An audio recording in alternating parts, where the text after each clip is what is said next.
Bonjour, bienvenue à cette capsule sur l'activité enzymatique. Une enzyme est une protéine avec une structure tridimensionnelle particulière.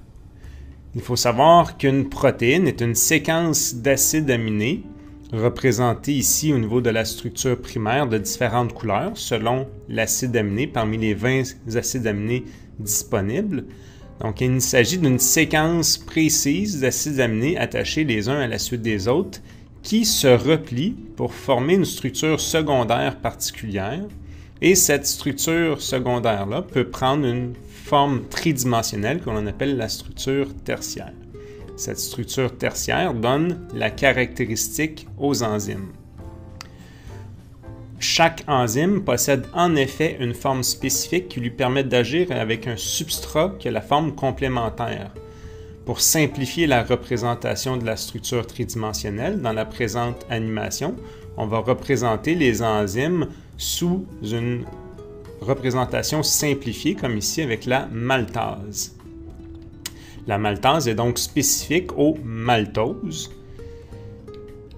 et le travail des enzymes est principalement d'accélérer la vitesse des réactions chimiques. Les enzymes peuvent être de deux natures. Celle présentée ici agit comme un ciseau moléculaire qui est donc en mesure de briser certains liens chimiques. Donc en fragilisant justement le lien chimique, on est capable de séparer le maltose, dans ce cas-ci, en deux molécules de glucose. L'enzyme est capable de poursuivre son travail tant qu'il y a des molécules à couper.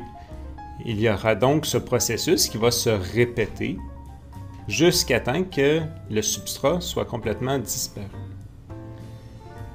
Étant donné qu'il existe plusieurs enzymes différentes, chacune va avoir une forme spécifique, justement, à une molécule complémentaire. Alors, dans la représentation indiquée ici, le maltose ne peut pas être dégradé par les autres enzymes étant donné que la forme ne correspond pas.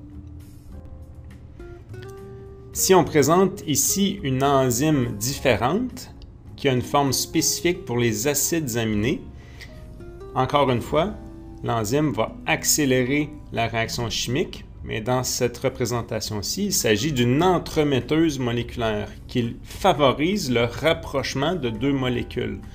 Donc les acides aminés, comme ils vont être un à côté de l'autre, grâce à la forme spécifique de l'enzyme, il va être possible d'établir une liaison, un lien covalent entre ces deux acides aminés. Pour ce faire, il faut utiliser de l'ATP. Donc, l'ATP, il va y avoir un bris de la liaison entre le phosphate terminal et le reste de la molécule qu'on appelle l'ADP. Et le bris de cette liaison va fournir de l'énergie qui va permettre d'attacher ensemble les deux acides aminés et ainsi former un dipeptide. Cette enzyme va être en mesure de poursuivre son travail et d'assembler des molécules tant qu'il va y avoir du substrat disponible ainsi que de l'ATP pour justement former le lien entre les deux acides aminés. Merci.